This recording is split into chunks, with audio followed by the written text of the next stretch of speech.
keadaan mode diam selama ibadah berlangsung. Pokok doa khusus, amplop persembahan atau perpuluhan agar diserahkan lebih awal ke majelis yang bertugas di counter saat memasuki ruangan gereja, sehingga dapat dicatat dan diteruskan kepada pelayan firman untuk didoakan dari mimbar. Atas nama PAMJ dan Majelis Jemaat, kami menyampaikan terima kasih kepada pelayan firman Syamas Marniati Simono Khalid, Kantoria, admin Jemaat, tim multimedia, organis, supir bus, Bapak Ibu Majelis yang bertugas, dan pengisi pujian di ibadah subuh hari ini. Demikian warta ibadah Minggu subuh. Terima kasih atas perhatian dan selamat beribadah. Tuhan Yesus memberkati kita sekalian. Shalom.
Shalom.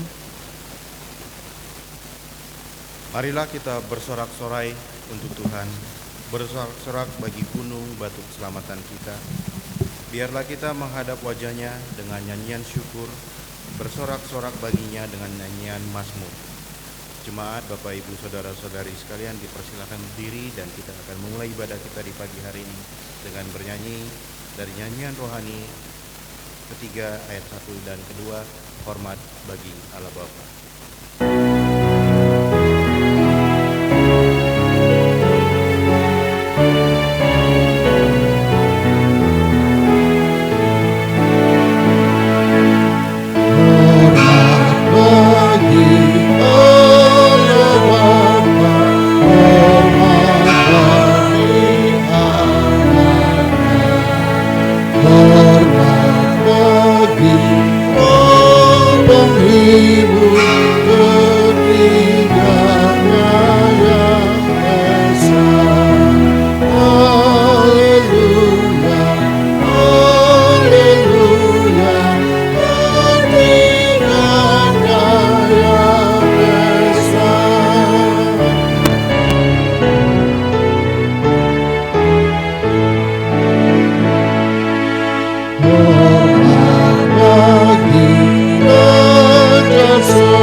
Pertolongan kita adalah dalam nama Tuhan yang menjadikan langit dan bumi serta tidak meninggalkan perbuatan tangannya.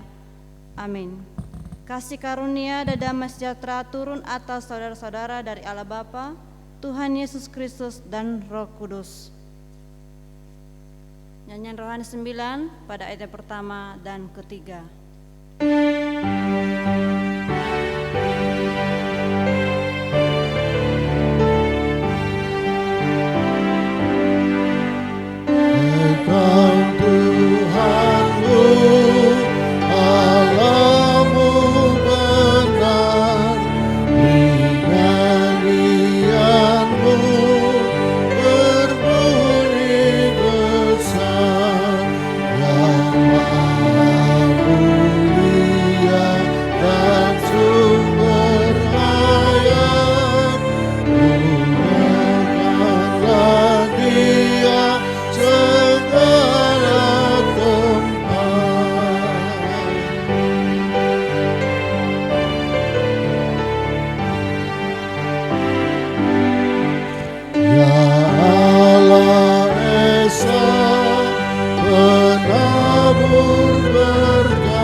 Marilah kita merendahkan diri di hadapan Tuhan Allah dan mengaku dosa dengan sungguh-sungguh kepadanya.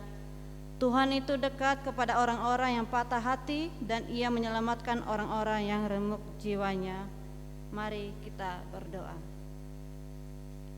Bapa kami dalam surga, kami sangat bersyukur kepada-Mu ya Tuhan buat segala penyertaan dan kasih-Mu dalam kehidupan kami. Hingga pada saat subuh pagi hari ini, Engkau membangun kami dengan tubuh yang sehat dan Engkau memberi kesempatan yang terbaik bagi kami semua untuk hadir bersekutu beribadah di tempat-Mu yang kudus untuk memuji dan memuliakan nama-Mu ya Tuhan. Kami mohon ampun dari setiap dosa dan kesalahan kami yang telah kami perbuat di hadapan-Mu ya Tuhan. Tuhan kuduskan layakan kami untuk datang beribadah kepada-Mu di saat ini sehingga Engkau saja ditinggikan dalam kehidupan kami. Berkati ibadah kami ini dari awal hingga pada akhirnya kami yakin dan percaya Roh Kudus-Mu bekerja dalam hati kami semua. Dalam nama Tuhan Yesus Kristus kami berdoa. Amin. Nyanyian rohani 136 pada bait yang pertama.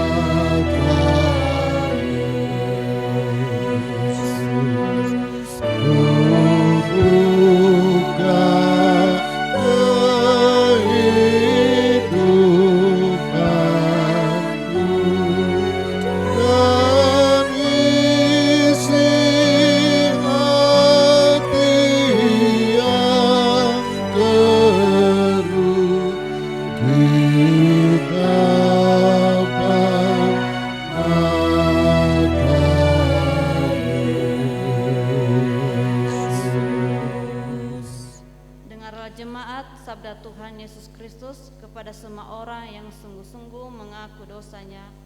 Karena begitu besar kasih Allah akan dunia ini, sehingga Ia telah mengaruniakan anaknya tunggal, supaya setiap orang yang percaya kepadanya tidak binasa, melainkan beroleh hidup yang kekal. Kidung Jemaat 39 pada bait yang pertama. Ku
dengarlah hukum Tuhan.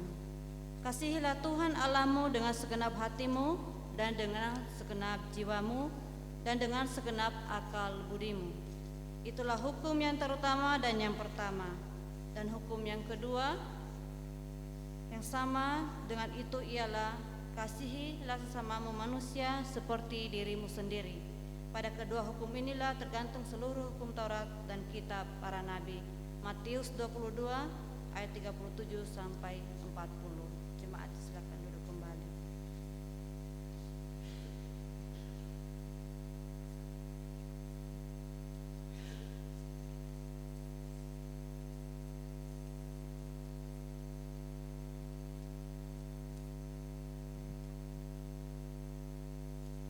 Baik Bapak Ibu Saudara yang terkasih, tiba saatnya kita hendak merenungkan kebenaran firman Tuhan dari kitab Yeremia pasal yang ke-34 ayat yang ke-8 sampai pada ayat yang ke-22.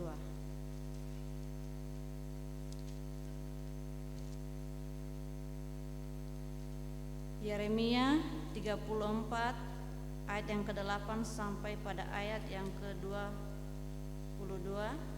Jika Bapak Ibu Saudara terkasih sudah mendapatkannya, mari kita berdoa. Tuhan yang Maha Kuasa, Engkau telah memberi firman-Mu menjadi pelita bagi kaki kami dan terang bagi jalan kami. Berilah oleh Roh Kudus telinga kami mendengar dan hati kami rindu akan firman-Mu. Berilah firman-Mu menjadi kesukaan kami agar kami bertumbuh dalam kasih-Mu dan mengenal Engkau sebagai Tuhan dan Juru Selamat. Amin.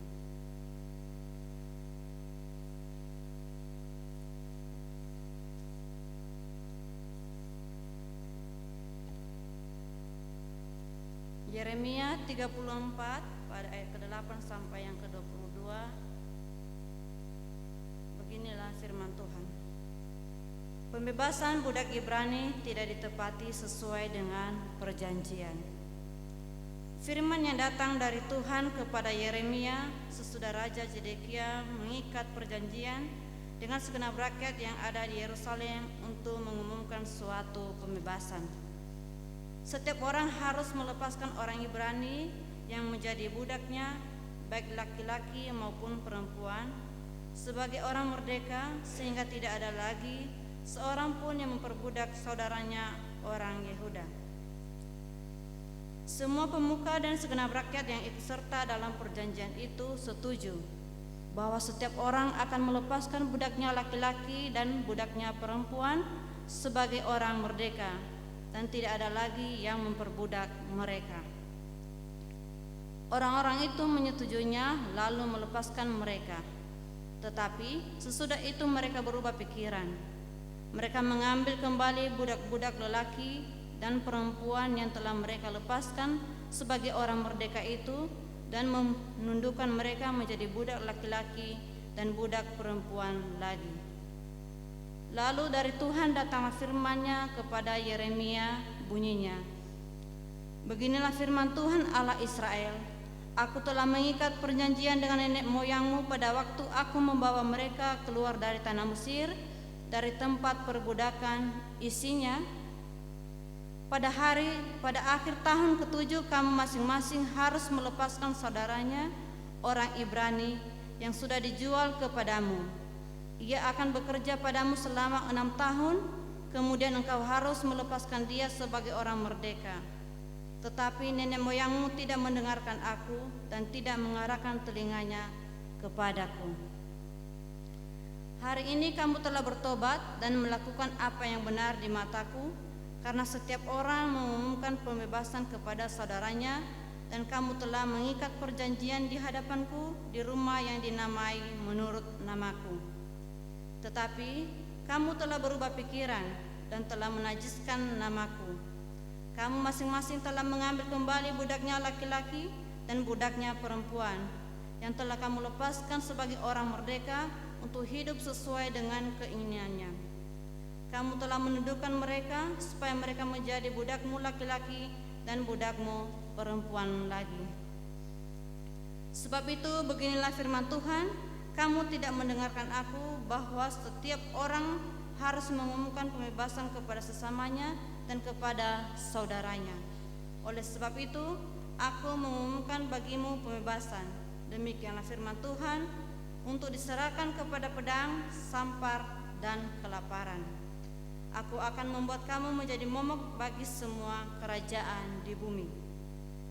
Aku akan menyerahkan orang-orang yang melanggar perjanjianku dan tidak menepati isi perjanjian yang mereka ikat di hadapanku, dengan memotong anak lembu jantan menjadi dua dan berjalan di antara belahan-belahannya. Orang-orang itu adalah pemuka-pemuka Yehuda dan Yerusalem, pembesar-pembesar istana, imam-imam, dan segenap rakyat negeri yang telah berjalan di antara belahan-belahan anak lembu jantan itu. Mereka akan kuserahkan ke dalam tangan musuh mereka dan ke dalam tangan orang-orang yang mengincar nyawa mereka. Mayat mereka akan menjadi makanan burung-burung di udara dan binatang-binatang di bumi. Juga Zedekia Raja Yehuda beserta para pemukanya akan kuserahkan juga ke dalam tangan musuh mereka, ke dalam tangan orang-orang yang mengincar mereka, dan ke dalam tangan tentara Raja Babel yang meninggalkan kamu. Sesungguhnya demikianlah firman Tuhan, aku memberi perintah dan membawa mereka kembali ke kota ini untuk memerangi, merebut, dan membumi hanguskannya. Aku akan membuat kota-kota Yehuda menjadi sunyi sepi tanpa penduduk. Amin. Demikianlah firman Tuhan bagi kita di saat subuh pagi ini, sebagai perenungan kita bersama di saat ini. Shalom. Puji Tuhan, firman Tuhan pagi hari ini kita telah baca, dan yang menjadi tema perenungan kita di pagi hari ini adalah janji kepada budak-budak Ibrani tidak ditepati. Yang pertama kita ketahui bahwa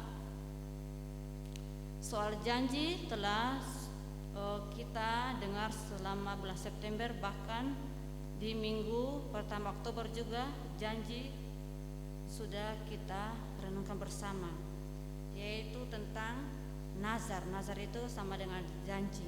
Jadi kalau minggu lalu perihal janjinya adalah manusia yang bernazar kepada Tuhan. Bangsa Israel bernazar kepada Tuhan, ada aturannya, dan itu bisa ditebus. Bisa ditebus dan tinggal menambahkan 1/5 saja dari tebusan yang hendak ditebus. Jadi janji atau nazar pada minggu yang sebelumnya kita renungkan merupakan nazar manusia, baik hewan, ladang, dan hasil tanah ya. Itu merupakan nazar yang disampaikan oleh bangsa Israel, dan ada aturannya yang diberikan Tuhan kepada mereka melalui Musa. Jadi itu yang harus mereka taati bersama. Dan itu mengingatkan kita juga sampai di saat ini bahwa nazar juga harus kita tepati. Itu bukti kesetiaan dan ketaatan kita kepada Tuhan, dan itu membuktikan bahwa hukum Taurat juga masih berlaku juga sampai saat ini, karena Tuhan datang bukan untuk meniadakan tapi menggenapi hukum Tuhan. Baik Bapak Ibu saudara terkasih, firman Tuhan kita di minggu berjalan dan terlebih di saat pagi yang indah ini yaitu tetap tentang Raja Zedekia. Raja Zedekia, dan sebelumnya kita ketahui bahwa kitab Yeremia ini ditulis oleh juru tulisnya. Dia hanya mendikte. Jadi memang Yeremia yang isinya adalah oleh Nabi Yeremia, tapi dia mendikte kepada juru tulisnya yaitu si Bahru bin Neria. Jadi bukan dia langsung yang menulis, tapi kepada juru tulisnya, atau di zaman sekarang ini adalah sekretarisnya. Dan yang kedua, Yeremia adalah keturunan dari seorang nabi. Tuhan memanggil Yeremia pada masa mudanya, dan pada saat itu Yeremia sempat menolak bahwa dia tidak pandai untuk berbicara, karena memang bangsa Israel adalah bangsa yang tegak tengkuk, yang bisa dikatakan zaman sekarang itu agak membandel, susah diatur begitulah. kalau bangsa Israel, sehingga setiap orang yang mau diutus Allah sebagai pemimpin bangsa Israel selalu mengatakan bahwa mereka belum siap. Sama seperti Yeremia, dia mengatakan bahwa dia belum pandai untuk berbicara. Itu sekilas tentang kitab Yeremia. Sekarang kita akan melanjutkan kepada tentang janji kepada budak-budak yang tidak ditepati. Ini terjadi pada saat bangsa Israel sudah mulai di zona nyaman. Pada saat itu raja terakhir pada saat itu adalah Raja Zedekia. Jadi Nabi Yeremia pada saat itu memerintah atau sebagai nabi di 5 raja. Yang pertama yaitu Raja Yosia, Yoyakim, dan terakhir itu di Zedekia. Jadi raja terakhir bangsa Israel pada saat itu adalah Raja Zedekia. Sesudah itu maka bangsa Israel dibuang ke Babilonia. Itu selanjutnya. Baik Bapak Ibu Saudara yang terkasih, kenapa janji ini kepada budak-budak tidak ditepati? Jadi Yeremia pasal 34 ayat ke-8 sampai ke-22 ini mau menyatakan bahwa ada hukuman bagi yang mengingkar janji. Jadi janji tidak sembarang diucapkan, terlebih kepada Tuhan. Kalau minggu lalu itu perihal pribadi setiap bangsa Israel. Kalau yang saat ini yaitu tentang pemerintahannya. Seorang pemimpin yaitu Raja Zedekia, pemuka agama seperti yang kita telah baca tadi, pemuka agama, imam-imam dari seluruh rakyat mengikat suatu perjanjian kepada Tuhan bahwa budak Ibrani harus dilepaskan. Harus dilepaskan, mereka tidak boleh memperbudak lagi seperti sebelumnya. Meskipun Tuhan sudah kasih aturan pada tahun Yobel akan dibebaskan, tapi tetap itu budak itu masih tetap berlaku.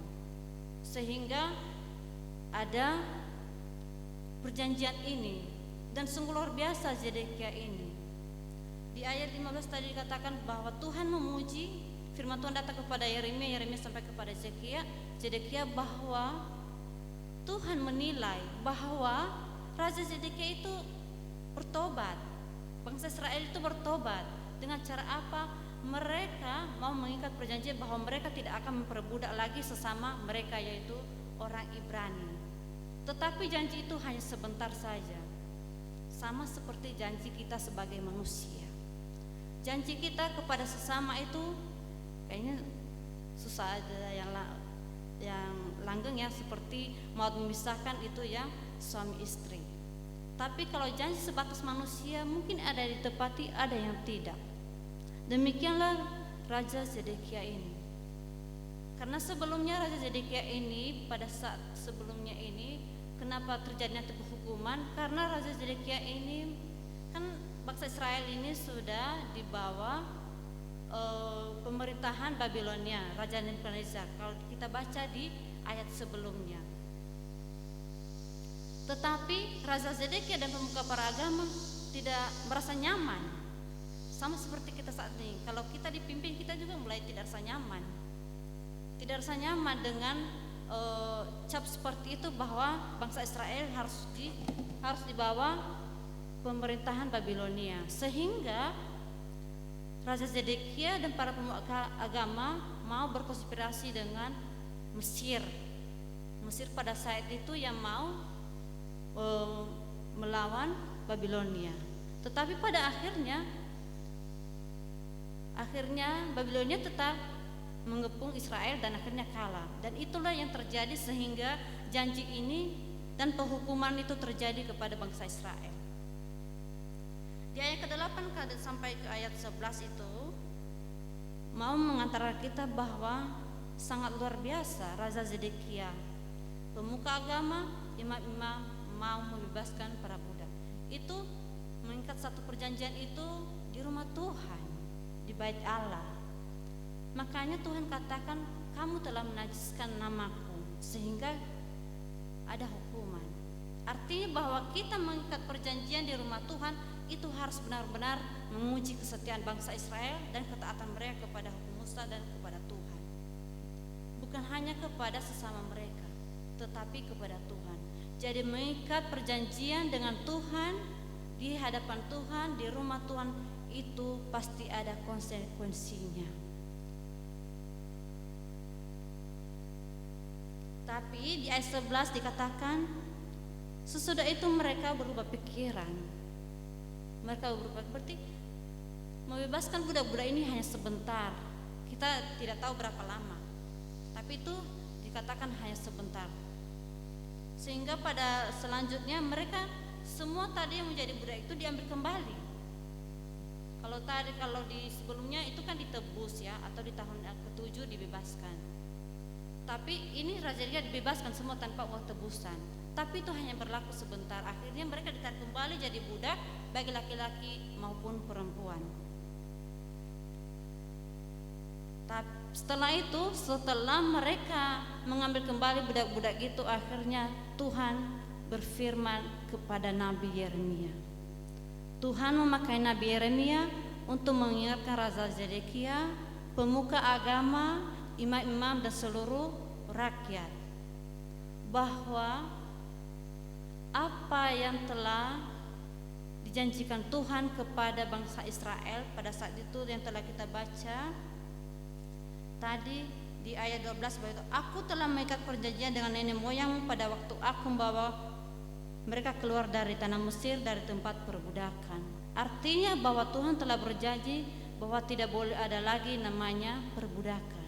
Tetapi setelah tahun Yobel tetap masih ada perbudakan. Akhirnya Tuhan mengatakan bahwa memang kamu telah melakukannya saat ini. Di ayat 15 dikatakan, hari ini kamu telah bertobat dan melakukan apa yang benar di mataku. Berarti Tuhan benar-benar melihat bahwa Raja Zedekia, bangsa Israel, pemuka agama, imam melakukan apa yang benar di hadapan Tuhan, yaitu dengan tidak memperbudak sesamanya orang Ibrani. Tetapi apa yang terjadi setelah mereka melanggar perjanjian yang telah mereka lakukan tersebut? Di ayat 15 selanjutnya, hari ini kamu telah bertobat dan melakukan apa yang benar di mataku, karena setiap orang mengumumkan pembebasan kepada saudaranya. Dan kamu telah mengikat perjanjian di hadapanku di rumah yang dinamai menurut namaku. Jadi di rumah Tuhan dan menurut nama Tuhan perjanjian itu diingkrarkan. Ya 16 dikatakan, tetapi kamu telah berubah pikiran dan telah menajiskan namaku. Jadi ini sudah mulai ada peringatan kepada bangsa Israel dan terlebih kepada pemimpinnya. Kamu masing-masing telah mengambil kembali budaknya laki-laki dan budaknya perempuan yang telah kamu lepaskan sebagai orang merdeka untuk hidup sesuai dengan keinginannya. Kamu telah menundukkan mereka supaya mereka menjadi budak laki-laki dan budak perempuan lagi. Sebenarnya Tuhan sudah sampaikan kepada Nabi Yeremia sebelumnya bahwa Raja Zedekia ini dia akan mati dengan damai. Itu sebelum ayat ke-8 ya, di antara ayat 1 sampai yang ke-7. Tuhan sudah ingatkan, sudah sampaikan kepada Nabi Yeremia, dan Nabi Yeremia menyampaikan hal itu kepada Raja Zedekia bahwa Raja Zedekia itu tidak akan mati dengan pedang, dia akan mati dengan damai. Dan sama seperti raja sebelumnya, bahwa raja yang mati akan diratapi oleh bangsa Israel. Itu janji Tuhan kepada Raja Zedekia melalui Nabi Yeremia. Tetapi setelah terjadi hal yang tadi, bahwa telah dilanggar janji itu, maka yang terjadi itu di ayat 17 sampai ayat yang ke-22, itulah penghukuman yang terjadi kepada Zedekia, pemuka agama, serta kepada segenap umat bangsa Israel. Di ayat 17 jelas dikatakan bahwa sebab itu beginilah firman Tuhan, kamu tidak mendengarkan aku bahwa setiap orang harus mengumumkan pembebasan. Berarti udah keras Tuhan menegur, dan itu akan terjadi murka Tuhan. Oleh sebab itu aku mengumumkan bagimu pembebasan, demikian firman Tuhan, untuk diserahkan kepada pedang, sampar dan kelaparan, Aku akan membuat kamu menjadi momok bagi semua kerajaan di bumi. Akan ada pedang, kelaparan, dan sampar. Dan itu benar-benar terjadi. Benar-benar terjadi pada saat bangsa Israel dibuang ke Babilonia. Itulah hukuman Allah. Di ayat 18 dikatakan, aku akan menjarakan orang-orang yang melanggar perjanjianku dan tidak menepati isi perjanjian mereka ikat di hadapanku dengan memotong anak lembu jantan menjadi dua dan berjalan di antara belahan-belahannya. Tadi dijelaskan ayat 19, Raja Zedekia, pemuka agama, pembesar, serta segenap umat bangsa Israel. Hukumannya adalah Raja Zedekia itu akhirnya menjadi tawanan di Babilonia. Dia dipenjara dan di depan matanya sendiri anak-anaknya dibunuh, serta dia menjadi buta. Itu yang terjadi. Murka Tuhan itu nyata.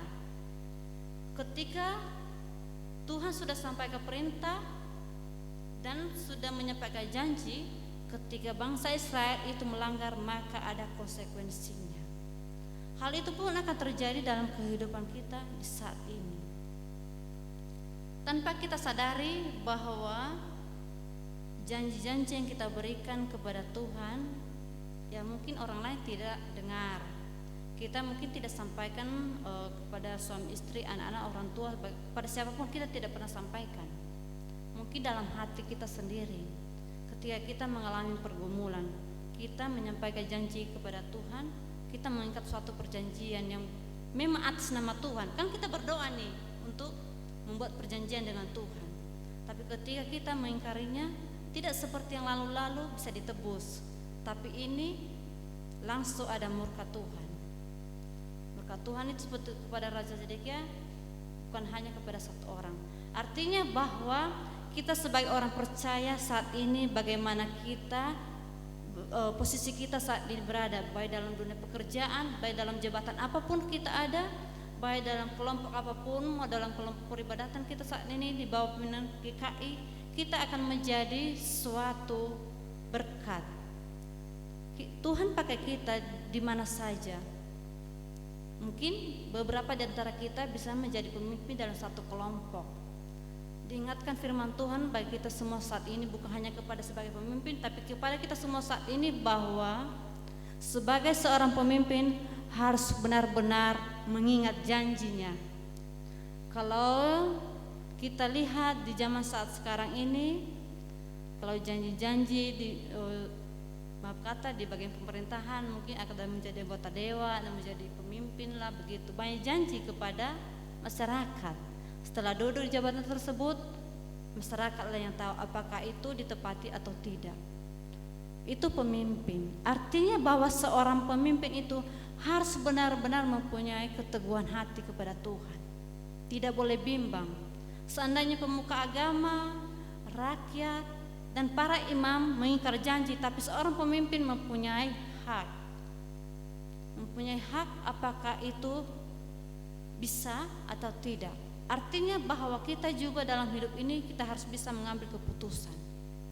Dalam kehidupan keluarga ada pemimpin, yaitu seorang imam dalam keluarga itu sebagai bapak-bapak.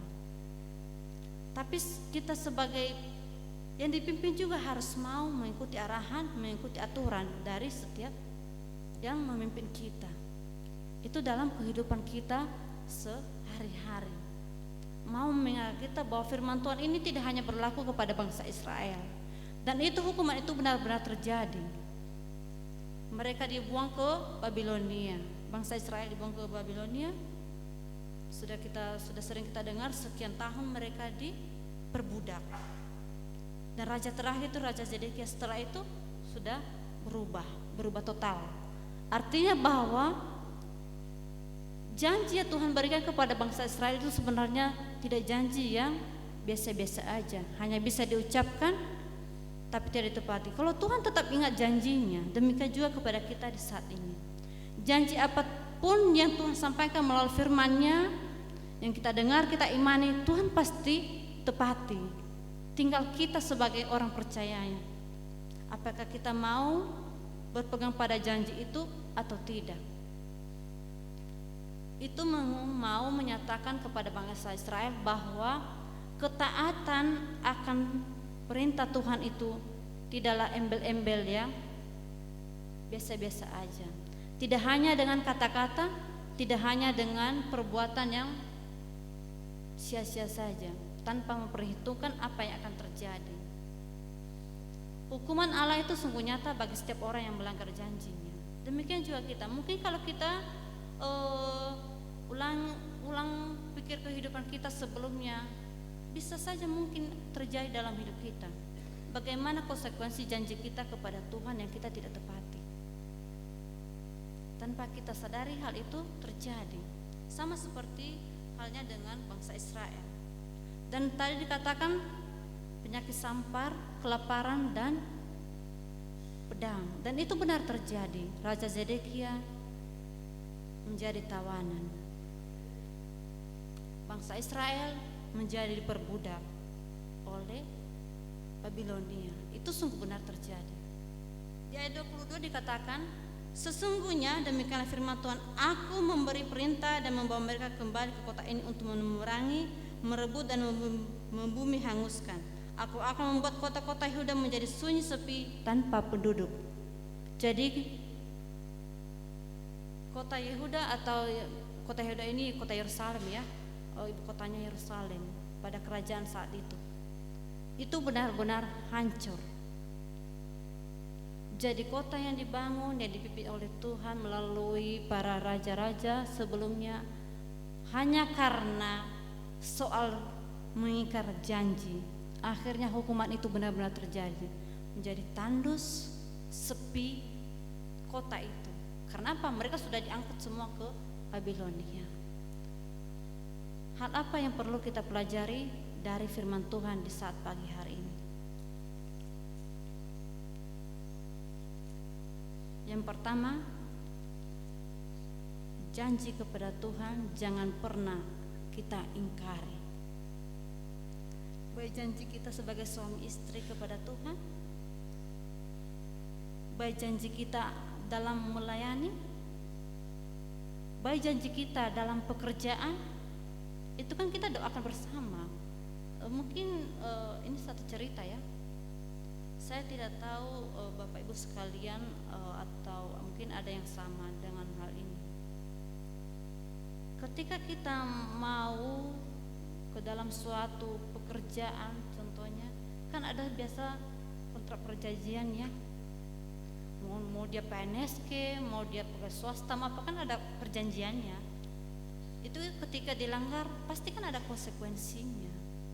Demikian juga halnya kita dalam kelompok, dalam hal beribadah, dalam persekutuan. Kita hidup dalam naungan GKI saat ini.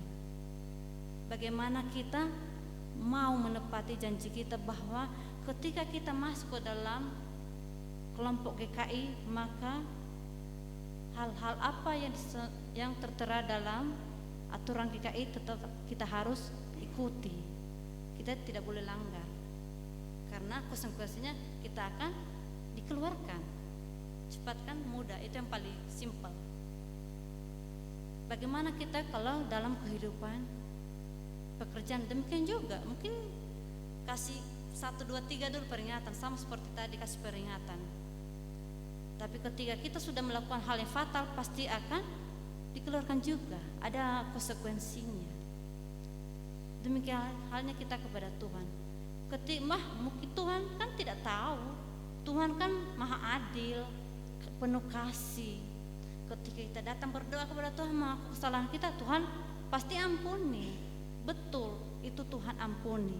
Tapi Tuhan itu juga adil. Kalau dia mengampuni, dia juga adil. Adilnya dengan apa? Setiap kesalahan, setiap hal-hal yang kita langgar pasti ada konsekuensinya. Tidak akan pernah lepas dari itu. Jadi ketika kita mau menyerahkan hidup kita kepada Tuhan dengan mengikat janji yang baik kepada Tuhan, kita harus mengikat janji itu dengan baik-baik, dengan perkataan, dilanjutkan dengan tindakan. Itu bukti ketaatan, kesetiaan kita kepada Tuhan. Dan yang kedua, kesetiaan kita itu Jangan hanya pada saat kita diuntungkan, tetapi itu juga berlaku pada segala situasi atau kondisi. Janji kesetiaan kita adalah janji di dalam hal, di dalam segala situasi, dalam segala kondisi kepada Tuhan. Mungkin kepada manusia ya tergantung sikon, tapi kepada Tuhan tidaklah demikian. Mau apapun yang terjadi dalam hidup kita, janji kepada Tuhan tetap harus ditepati. Itu yang kedua. Dan yang ketiga, tetap waspada. Waspada dengan apa yang kita miliki saat ini. Mau kekayaan, jabatan, posisi apapun kita, dimanapun kita berada saat ini, tetap waspada. Karena ketika itu kita mempergunakan tidak sesuai pada tempatnya, maka akan ada namanya kehancuran. Artinya bahwa ketika salah menggunakan posisi kita, maka akan menuju kepada kehancuran. Pemimpin bangsa Israel Raja Zedekia hanya satu yang dia lakukan, yaitu mengingkari janji. Mungkin saja ketika Raja Zedekia tidak mengingkari janji, bangsa Israel tidak akan diperbudak oleh Babilonia, karena dia akan menjadi raja terakhir. Itu yang perlu kita perhatikan bersama. Tetap kita menghargai setiap hal yang kita miliki dalam hidup ini, dan biarlah apa yang kita miliki itu juga tetap menjadi kemuliaan bagi nama Tuhan. Amin. Kiranya Tuhan Yesus memberkati kita semua dengan firman-Nya.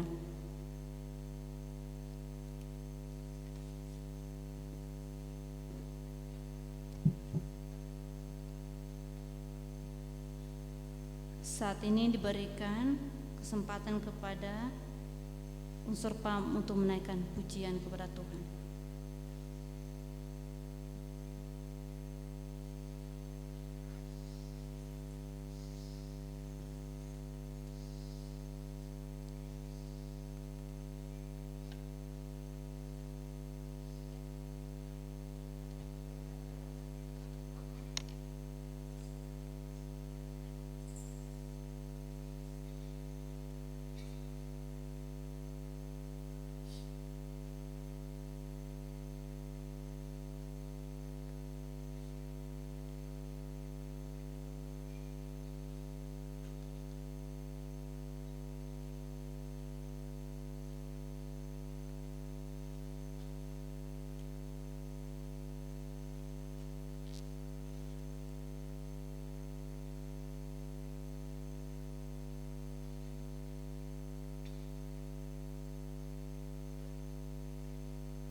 amplop persembahan persepuluhan tanpa nama.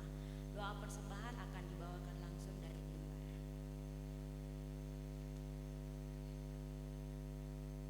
Mari kita berdoa. Tuhan Yesus yang baik, kami bersyukur kepadamu ya Tuhan. Di saat ini Engkau memberi kesempatan yang baik bagi kami semua umat-Mu yang hadir untuk memberi persembahan seberapa pun yang Tuhan yang telah kami persembahkan kepadamu. Engkau tahu dan Engkau mengenal setiap kehidupan kami. Karena Engkau Tuhan memberkati setiap persembahan kami semua ya Tuhan, menjadi persembahan yang berbau harum di hadapan-Mu ya Tuhan. Berkati setiap umat-Mu Tuhan dalam setiap pekerjaan, usaha apapun yang mereka tekuni di saat ini. Kami percaya Tuhan Engkau akan melimpahkan kasih berkat-Mu, damai dan sukacita senantiasa ada dalam kehidupan kami, baik secara pribadi maupun dalam kehidupan keluarga ya Tuhan.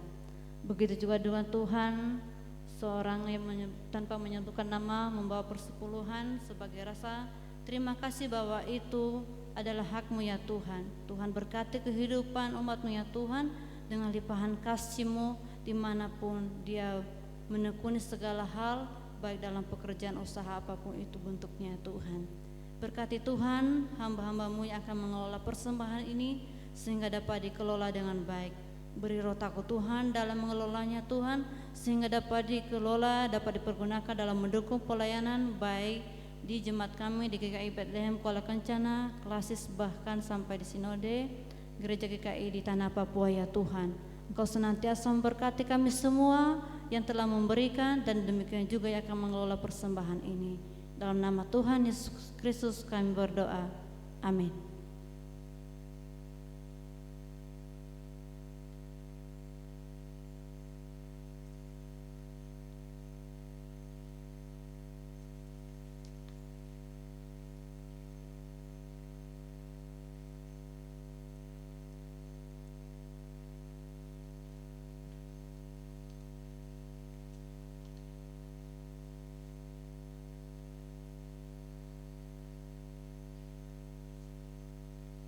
Saya mengundang jemaat untuk bangkit berdiri.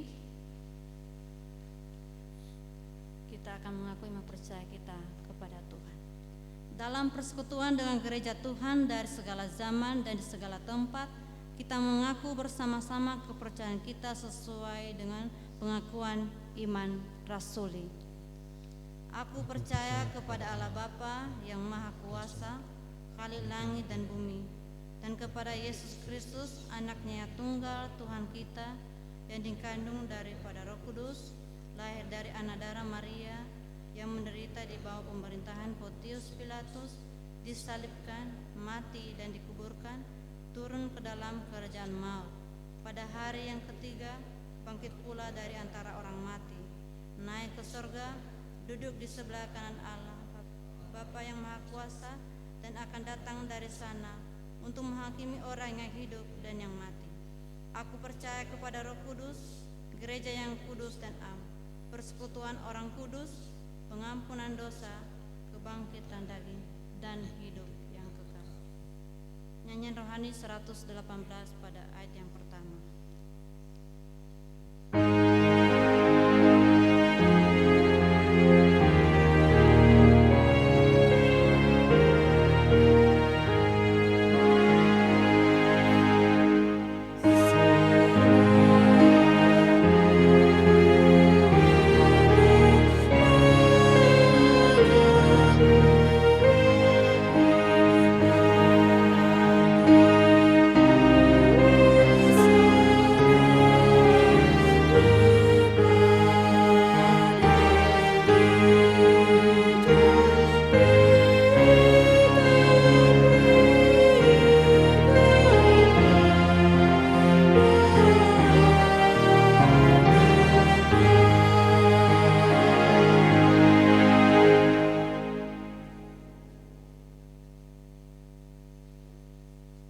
Mari kita berdoa.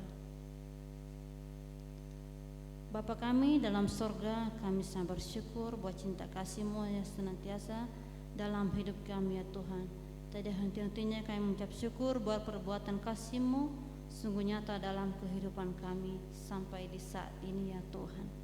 Kami telah membaca merenungkan kebenaran firman-Mu ya Tuhan, bahwa Engkau Allah yang penuh kasih, adil, bahwa Engkau akan menepati janji-Mu bagi kami yang tetap setia dan taat akan kebenaran firman-Mu ya Tuhan. Roh Kudus, mampukan kami untuk kami dapat melakukannya dalam kehidupan kami sehari-hari ya Tuhan, baik dalam pekerjaan kami, dalam pelayanan kami, demikian juga Tuhan dalam kehidupan keluarga kami masing-masing ya Tuhan, baik secara pribadi maupun dalam kehidupan keluarga. Hanya dengan pertolongan Roh Kudus-Mu kami dapat melakukan kebenaran firman-Mu ya Tuhan. Di saat ini ya Tuhan, kembali kami datang kepadamu, menaikkan syukur, doa dan harapan kami di dalam kehidupan kami dalam menjalani minggu berjalan ya Tuhan. Tuhan, tolonglah kami semua yang hadir, umat-Mu ya Tuhan saat ini. Mampukan kami Tuhan melakukan segala aktivitas kami yang hendak kami lakukan dalam minggu kerja yang baru ya Tuhan. Tuntun sertai langkah kami ya Tuhan, sehingga kami senantiasa berjalan seturut yang Tuhan kehendaki. Dan biarlah setiap janji kami yang telah kami kerahkan kepadamu ya Tuhan, itu kami dapat lakukan dan kami dapat menaati akan kebenaran firman-Mu ya Tuhan. Tuhan Yesus yang baik, memberkati kami semua, baik para majelis, kantoria, keyboard Tuhan, organis maupun multimedia, kostor, superbis, dan semua jemaat-Mu yang hadir yang sudah mengambil bagian dalam pelayanan pada ibadah subuh ini. Tuhan berkati kami semua ya Tuhan, karena kami tahu ibadah kami tidak akan pernah menjadi sia-sia, tetapi ibadah kami senantiasa membawa berkat dalam kehidupan kami. Berkati juga Tuhan Bapak Ibu Pendeta serta rombongan yang sedang melakukan perkunjungan kasih saat ini ya Tuhan. Engkau senantiasa menyertai mereka dalam setiap pelayanan yang dilakukan ya Tuhan, hingga kembali di tempat ini dapat bersama-sama dengan kami dalam pelayanan dengan penuh damai dan sukacita. Itu bukti kasih kami kepadamu ya Tuhan, sehingga para rombongan Bapak Ibu Pendeta serta rombongan yang mewakili jemaat GKI Bethlehem Kuala Kencana dalam melakukan perkunjungan kasih, Tuhan tetap memberkati, baik yang menerimanya Tuhan dan baik kami juga yang memberinya. Kami tetap percaya bahwa Tuhan akan memberkati kami semua. Kau juga memberkati setiap umat-Mu ya Tuhan yang saat ini sedang mengalami sakit penyakit serta dalam proses pemulihan ya Tuhan. Mari Engkau Tuhan memberkati, baik yang saat ini ada di rumah sakit maupun di mana mereka pun berada, baik di dalam kehidupan keluarga yang berada jauh, begitu juga dalam kehidupan keluarga kami semua Tuhan. Tuhan memberkati mereka, beri kesembuhan, beri pemulihan ya Tuhan, sehingga sukacita yang berasal dari-Mu Tuhan senantiasa ada dalam kehidupan mereka, sama seperti kami semua yang hadir saat ini bisa merasakan sukacita yang luar biasa dari-Mu ya Tuhan. Kami serahkan seluruh kehidupan kami ya Tuhan ke dalam tangan kuasa-Mu dalam segala hal dalam kehidupan kami di minggu kerja yang baru ya Tuhan. Kami percaya bahwa Tuhan ada di pihak kami.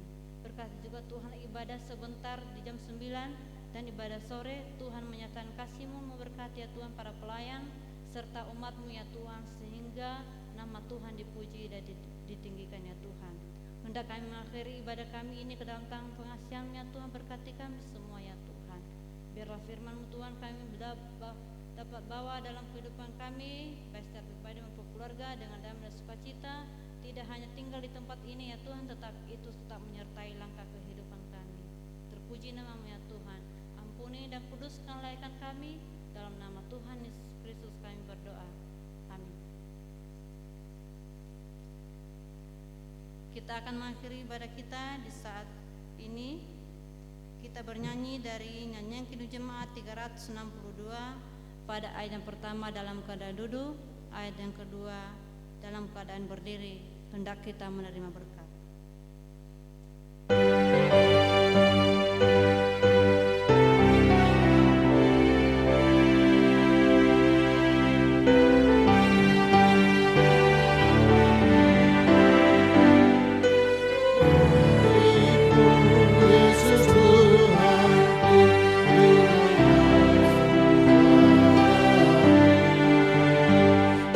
Merindukan datangan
biarlah janji itu senantiasa kita tepati, membuktikan bahwa kita setia dan taat kepada Tuhan.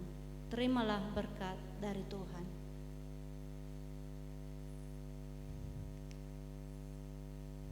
Pergilah dengan sejahtera, kasih karunia Tuhan Yesus Kristus dan kasih Allah dan persekutuan Roh Kudus menyertai kamu. Amin.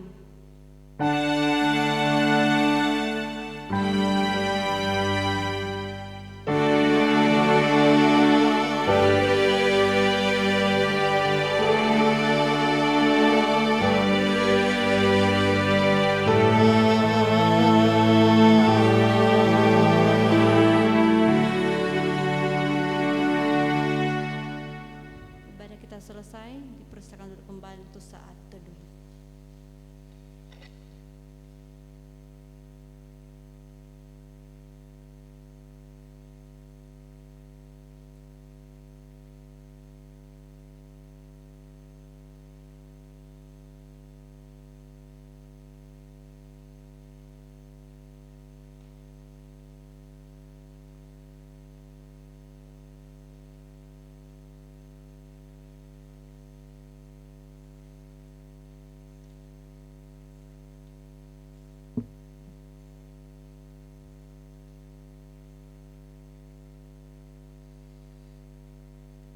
Bapak Ibu jemaat sekalian, disilakan berdiri dan kita akan sambil berjabat tangan kita menyanyi dari nyanyian Kidung Jemaat 360 ayat keempat, Dalam Dunia Tak Seutuhnya.